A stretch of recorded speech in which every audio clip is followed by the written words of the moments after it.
रोकने के तरीके अब मैं आपको बताने जा रही हूँ।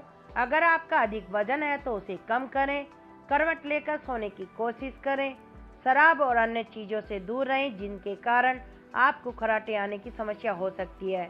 नेजल स्ट्रिप, इस स्ट्रिप के इस्तेमाल से आप अपने खर्राटों पर काबू पा सकते हैं। इनकी बिक्री मार्केट में आम है, तो ये आपको आसानी से उपलब्ध हो सकते हैं। तकिए, ऐसे तकियों का इस्तेमाल करें जिनसे आपके विंड